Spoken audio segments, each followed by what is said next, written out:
Hi, everybody. We are just going to wait a few more seconds to let everyone get a chance to sign on, and then we will get started with our holiday Facebook Live.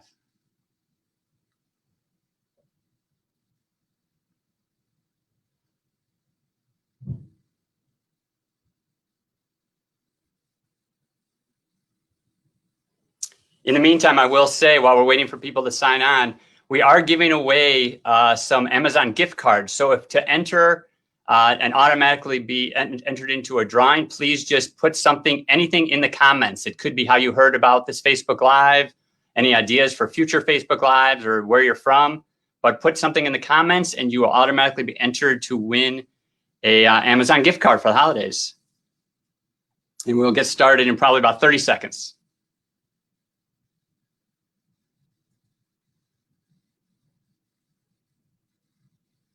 Kaylee, good job. Thanks for entering. Anna, thank you. Teresa, awesome.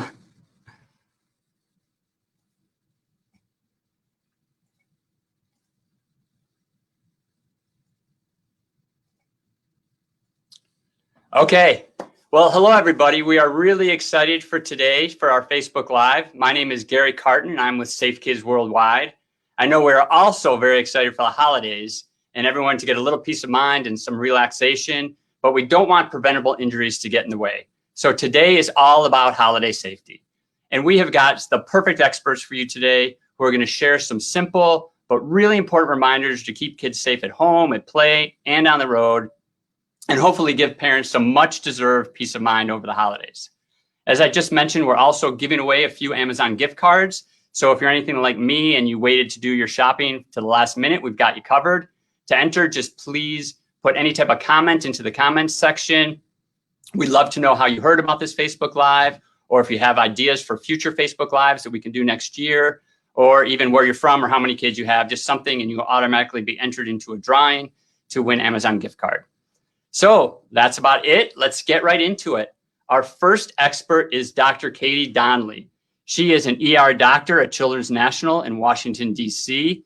She's the medical director for Safe Kids Worldwide.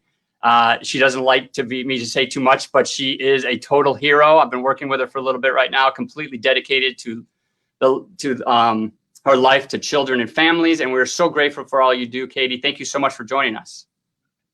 Oh, thank you for having me, Gary. So excited to be here. Awesome. Thanks. Our second expert is Joe Colella. Joe is a certified child passenger safety technician, a total expert. He's also the director of child passenger safety for the Juvenile Product Manufacturers Association. Joe has been an advocate for child passengers since 1994, and he's served as the child passenger safety manager for Safe Kids Worldwide. So he's been part of the team for a long time. I should also mention he is probably one of the most optimistic people out there. So Joe, thank you so much for sharing your knowledge and your holiday spirit with us. We really appreciate it. Good to see you on the best day of my life, Gary. Every day is the best day. It's great. Yeah. And our third expert, speaking of great days, is Dawn Gardner. Dawn is the best. I'm so glad you're here, Dawn. Dawn is an injury prevention specialist, the coordinator for Safe Kids Greater Cincinnati, and has been working with families for more than 10 years. And when I say working with families, she actually goes into homes and helps families make their homes safer for their kids. She's also a mom of 3 and a grandmother of 3, so she knows what she's talking about. Dawn, thank you so much for joining us and for sharing your expertise. Oh, thanks for having me. Happy to be here. Great. Well, let's get started with you, Dawn, since you are on the ground. We all know this has been a tough year, and we all know that families just want to relax. Why is it so important to think about safety during the holidays? So I can speak for myself as a mom and a meemaw. I think one of the most important things that we should focus on this holiday is just seeing our kids and grandkids safe. I know that's important for me.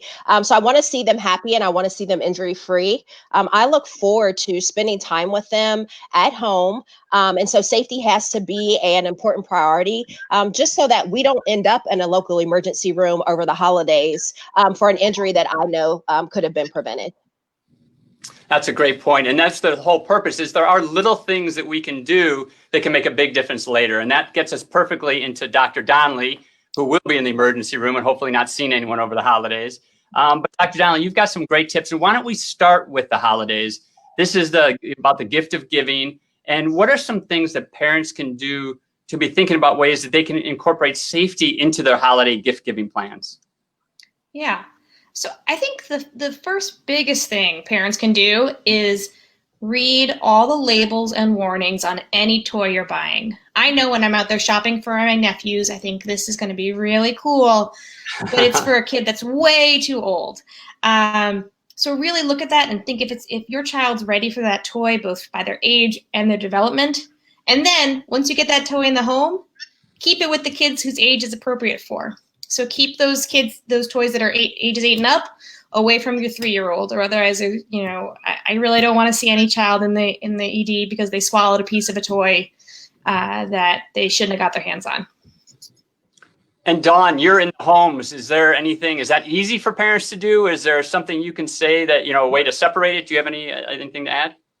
So I definitely won't say that it's easy. I won't say it's easy in my house, and I'm sure it's not easy in other houses, especially with all the hustle and bustle. But I think that you can teach the older kids, if it's their toys, teach them to be responsible to pick up those toys. It doesn't have to be the parents. If they're old enough to play with the toy, they're old enough to make sure they clean up all the pieces of it, and let them know why. Because they don't want to be responsible for their younger sibling getting a hold of anything small and possibly ended up in the emergency room. That is a great advice. That's a great piece of advice. And obviously, we know that COVID is still going on, and families want to be be vigilant about keeping their house clean so we don't spread the virus. And that means there are more cleaning products in the home. It also means we've learned recently that there are more calls to poison help numbers as more kids, they're curious and into these cleaning products.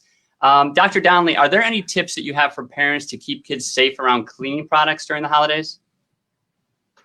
Yeah, I say keep those cleaning products up and away. So store them way up beyond where you think a child can get to them.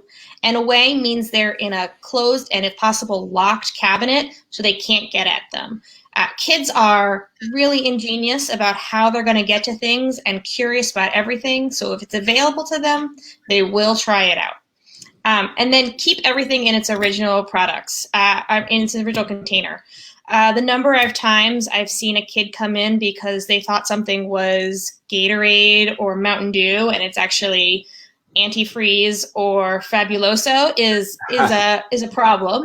And so if a kid knows what's in it and you know what's in it, you can talk to poison control and let them know your concerns right away instead of saying they drank something and I don't know what it is. And Dawn, hand sanitizers are a big deal as well. It can be in situations where they look like water or in different containers. That's something that parents need to be thinking about too, right? Absolutely. And that was excellent advice. And so I always tell my parents when I talk to them about chemicals, making sure that they're locked up, just repeating what was already said, and remembering that they may not only be in the kitchen, but they may also be some poisons in the bathroom that may need to be locked up. So just knowing where they are in your home. And then I never leave a home visit until I watch a parent put the poison control number in their phone and put the national battery ingestion hotline number in their phone. That's one thing that we do together so that they always have access to those numbers if they need it. That is a great idea. And we have those numbers up on the screen. So Dawn, should I just wait for 10 minutes or for a few minutes for everyone to do it? Or should we? I will just trust that everyone's going to put those in their phone right now. That would be great because if I was at their home right now, I wouldn't leave until they put it in there. And I'll tell you what, while they are doing that, which is really good advice, I also want to mention that this is an issue with cleaning product that is really important, not only now, but throughout COVID. And there have been a lot of great organizations working on this issue. As Safe Kids, we've been partnering with our friends at American Cleaning Institute and P&G to get this message out to a broader audience. So I just want to take this time to thank ACI and P&G for all their efforts around this issue, because it's something that we didn't expect, but with COVID, it's going to keep on going. So these small little tips can make a really big difference. So thank you so much to all our partners. And that brings us from eating things that you shouldn't to eating things that you should. It brings us to the kitchen. We know that can be a place during the holidays where everyone's congregating, everyone wants to make their favorite dishes. But sometimes with microwaves, that can lead to some burns and other injuries. So Dr. Donnelly, are there any tips for parents to make sure that their kids stay safe in the kitchen during the holidays, stay away from burns, things that you're seeing in the emergency room? Oh yeah, definitely. We can work to make our kitchen safer. One thing I tell my families is make a kid-free zone. So get some painter's tape and mark out 3 feet away around the stove, and tell your children you're not allowed in here when the oven's on. Don't try and multitask with a kid in your hand because they are squirmy and grabby and they are going to leap out of your arms, as I think most children love to do, and touch things that are hot and get burns. And keep hot foods away from the edge of the counters. That is really the number one reason I see toddlers come in. Someone has put a cup of hot tea or a mug of soup on the counter, and curious hands reach up, grab it, pull it down on themselves, and then they're coming to see me in the emergency department. And that can happen so easily. I just noticed when I was So fast. the handles, you really got to take it because it just, you're cooking, you're making whatever it is, and the handles sometimes just hang over the edge, and you just have to take a second to kind of move them away. It's a little thing, but again, something parents can do right now that's going to make their lives a lot easier over the holidays, giving them this peace of mind and allow them to enjoy themselves. Yeah, Dawn, 100%. anything to add, Dawn? No, once again, great tips. The only other thing I suggest to my families is this is a great time to check your smoke detectors and carbon monoxide detectors. So we want smoke detectors on every level of the home, especially in the sleeping area, and carbon monoxide detectors also. So this is a great time to check those. So you're going to be in the kitchen, it's going to be busy, you're going to be cooking. Why not take a second to check those and make sure that they're working? And also, it's a good time to practice your family's fire escape plan. Why not? Let's do a fire drill before the holidays. Let's make it part of the holidays. So definitely encourage families to start to include that right now. And that's really good advice because it's an activity that while parents are home with their kids, that's kind of a fun activity. It seems like it's really important, but kids love that. And if you can kind of get the stopwatch out, explain to them where to go. Also, Dr. Donnelly's advice about the tape. These are all like things you can do with your kids and really include them in and kind of have some fun activities that also involve safety. So and I saw a comment in the chat, Gary, that one parent is advocating also explaining to your kids why you shouldn't go near the stove and not just saying no. And I think that's great as your child develops and gets older. Also going into explaining why is really important and really vital. Great. Thank you so much. That's a great comment. Thank you all for your comments. And now, Joe, you have been beyond patient. I know you have advice on these and all things, but we wanted to get to you because you are particularly an expert at child passenger safety. Again, we know this is a time with COVID that a lot of families are not traveling. They're staying home and trying to prevent the spread. But there are ways you can travel safely and be responsible. And when they're doing that, though, we also want them to think about safety because car seats and things like that. So we know that there are less cars on the road, but people are traveling a little quicker and a little less safely when they're on the roads. Do you have any advice for parents and what they should be thinking about when they're traveling with their kids in cars? Absolutely, Gary. Thank you for the opportunity. I think the most important thing we can talk about, you've kind of already led toward, and that's travel. This is a high travel season, even if it's lower than previous years because of the pandemic. It's still a high travel season, and travel doesn't have to be out of town. It doesn't have to be to another state. Travel can be to the store. And especially when we've got situations like the weather that's coming right now to the East Coast, where that travel is different, or if you are away from home on travel, it's an area that you're not familiar with. And so you might make some mistakes in which way to turn, where to go, might not see what's going on. So the most important thing you can do with car crashes being a leading cause of hospitalization and even fatality for kids is to use a car seat. Use the right car seat for your child according to the instructions. So it's age and size and weight appropriate for the child. But use it according to the manufacturer's instructions that come with a car seat and that come with the vehicle. And it's so important to have, if you can just think of one word for using the car seat correctly, think snug as your word. The harnesses need to be snug on your child. The car seat needs to be snug in the vehicle. Everything needs to be snug. And follow the instructions. This isn't This isn't something that you can wing. This is a highly technological, life-saving, life-protecting device. And so you have to use it the way it's intended to be used. And that's described in the instructions. So following those is really important for both the car seat and the vehicle owner's manual. That is such great advice. Thank you so much, Joe. And there are resources available to help. If you go to safekids.org, I know JP May has some great resources. If you go to safekids.org, we have something called the Ultimate Car Seat Guide that'll walk you through. You can put in your child's age and walk you through some advice on installation and how to use it safely. Sometimes this might be a great time to just give your car just a little 15-minute check, your car seat, just a little checkup, as Joe said, make sure it's in safely so that you're ready to go. Joe, thank you so much for that great advice. And I know there's so much more to share, but just even bringing it up, I think is important for now. And that's kind of gets us through our list of tips. I want to open it up for questions because I see that we have a bunch of questions already. And I also want to remind people, we are giving away, I know you didn't come for this, but we are giving away 4 Amazon gift cards. So please, if you haven't already, leave us a comment. It can be you heard about the Facebook Live, and if you have an idea for a future Facebook Live, that would be great. Anything, where you're from or your favorite, a great gift idea, anything like that in the comments, and you will automatically be entered into a drawing for the Amazon gift cards. So anyways, let's get to some of these questions. Hang on one second here. So here is one. Oh, here's one we have. This is a great question. Thank you.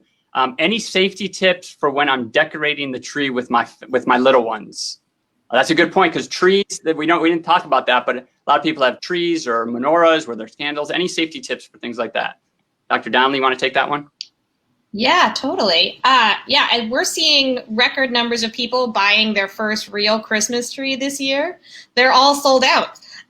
So I want to talk about, the first thing is you want to keep that tree hydrated, because dry trees lead to fire. So water it every day and check on it and make sure it's not becoming a really dry piece of kindling for a home fire, and keep it away from any heat sources. Now for your little ones, keep those breakable ornaments away from the bottom levels of the tree. That's good. Both to save their little fingers from getting cut and your emotional stress if that's an ornament you really loved and cared about. It's going to be heartbreaking for you too. And then talk to your child about being safe around the tree, just like any other thing in the house. Trees can tip over, so make sure it's well secured. And this is not a climbing or play thing. This is something that decorates our home. Perfect. And just filling, we're talking about kids being at home with parents. That's another activity you can get your kids involved. Ask them to water the tree every day, kind of like if they're a dog or a cat or whatever animal. Yeah, I was just going to say the same thing. I've seen some families make safety kind of a family affair. So they assign different things to the kids. So I can particularly remember one 3-year-old who was so excited because her assignment was to water the tree. And the mom said every 15 minutes, she would say, it's time to water the tree. So we knew that the tree would always have water. But she took that tree as her own personal tree, and she didn't want anything to happen to it. So she didn't want to touch it. She didn't want to play with the ornaments. She didn't want to climb on it because it was her tree. And then another child in the family was assigned to make sure that all the candles were blown out. She was old enough to do that, but make sure that no candles were lit at the end of the night. And they took pride in that. So they were learning safety, but they made it a family affair, and everybody had a responsibility who they took serious. So it wasn't on one, just on the mom to make sure everything was okay. She shared those responsibilities, and it was completely appropriate, and it worked. Perfect. Awesome. I feel really good about myself that I was even close to along the same lines as you, Don. That is the nicest common thing that's happened to me in a while. So thank you for that. We have some other great comments. This is a really important question. And Joe, let's get you back in here. I think this is right in your area of expertise. A lot of families traveling those bulky coats that the kids wear and go into the car seats. And there's all these questions. Is that safe? Is it not safe? I know you have an opinion and a really strong advice on if it is safe to wear a winter coat in a car seat. That's a great question. Bulky coats and snowsuits can make it so that harness straps on car seats can't be as snug. Remember that operative word that I used earlier, snug. Can't be snug. They can't be tightened properly. Sometimes it's because the coat is taking up space. So there's automatically slack built into the harnesses if the coat was to be compressed. And other times it's just because of the angles change and it makes it so you can't tighten it. So there are a variety of different options available. One is to look at the way you're dressed. A lot of times adults will be in a fleece, but they'll have their kid bundled up in a snowsuit. And when you turn the heat on in the car, you're going to be warm as the adult, while your kid's going to be sweltering in the back seat in their snowsuit. So that's one thing to keep in mind. But there are thinner coats available that don't take up as much space and aren't going to compress as much, aren't going to interfere with the angles as much, that provide warmth in low temperature settings. We're a technological society that we can figure stuff like that out. Another option is to secure your child in the car seat without a heavy coat, but then put a blanket over the top, and that works especially well for new babies, for the younger kids, to put a blanket over the top of their car seat. And then even for an older kid, you can put the child in the car seat without the heavy coat on, but then put the coat on backwards after they're harnessed in. Just slide it over their arms and it's on their chest. And yeah, they can't get in or out of it. There's no zipper there, but that's not always a bad thing. Great. So it's a great way to keep them warm. The important thing, again, is snug. And JPMA just published a revised statement on this, and we're putting it out on social media as well. You can see it at the bottom of the screen. Thank you for putting that up there, Stephanie. There's a link to it. But definitely use the car seats right and think snug. Awesome. Thank you. We will think snug for sure. That sounds cozy too. Okay, we have a few more questions, so we'll keep going here. This is a great one because, I think the toys are perfect. Anything works, but are there any toys that are just too risky that I should avoid? I'm terrible at this because if a kid wants it, I want to get it for him, but sometimes it's smarter to just be safe. So Dr. Donnelly, how about this one for you? If there were one toy I could take off the market again, it'd be those super strong earth magnets, like those really tiny magnets. They used to be called buckyballs, but now they're back on the market and they're everywhere. And we're seeing an increase in ingestions again. Kids think they're really fun too, and things they think they're really fun sometimes get in their mouths and then get in their and they swallow them. And those can cause serious problems that might even need surgery. So I've got a list of things that probably won't be in my house when I have children. Those super strong magnets will never be in my home. Great. So that is something. And if you, for some reason, you do have them, that goes right back to our up and away messaging, and really be diligent about finding things, looking at Dawn, I'm probably saying what you tell everybody, look at your house from a child's point of view and get everything out of the way. I encourage parents to get on the ground and call around and see the world from their child's perspective. They'll see it totally different than what they see as they're just kind of walking around.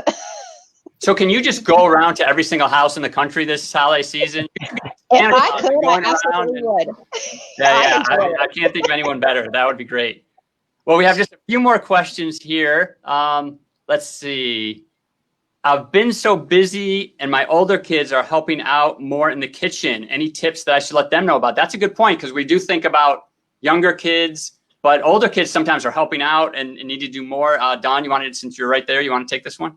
Yeah, I think it's just leading by example. So they're going to watch what it is that you do. So I think it's great that they want to be in the kitchen learning. I know I was in the kitchen helping my mom learn some of those family secret recipes, but I watched her. And so when she put things on the back burners, and then I got my own home, I cooked on the back burner. I watched her turn those pot handles in. I watched her keep the countertops free of clutter so that, nothing could catch fire. And I watched her keep the floor clean so that there were no slip and fall. So I think that it's great if older kids are in there, and I think that parents should be in there to set that example and show them what safe cooking is, so that when they are on their own, it becomes automatic for them to practice that. Perfect. That sounds great. Great advice. Well, thank you all so much for all your expertise. This has just been an all-star team. We really appreciate it. I'd like to just go around once, give you guys all a chance to just one final message very quickly, or one piece of advice. Joe, why don't you go ahead and go first? Yep. Buckle up every ride and keep everything snug. And that's not just your kids. Buckle yourself up too. That's great advice. The kids are watching more than we think. I learned that the hard way sometimes. Okay, Dawn. No, I just want to wish everyone a safe and a happy holiday and a happy new year. Let's stay stay at home and stay out of those emergency rooms. And speaking of emergency rooms, Dr. Donnelly, we'll give you the final word. Yeah, I would like a very quiet holiday that I have to work. I'm on New Year's for Children's National, so yeah, I want everyone to be safe and have a wonderful holiday. And let us know what you want in the next webinar. Exactly. We love doing these, and thank you all three again for just your generosity, for everything you're doing for children and families. You really are heroes. And for everyone out there, please share these messages. Send people to safekids.org. We have resources for you. And to all our partners out there, we're all working together. This is a team effort to keep kids safe, to keep families happy and healthy over the holidays. So thanks so much. Have a great holiday season, and we will see you next year.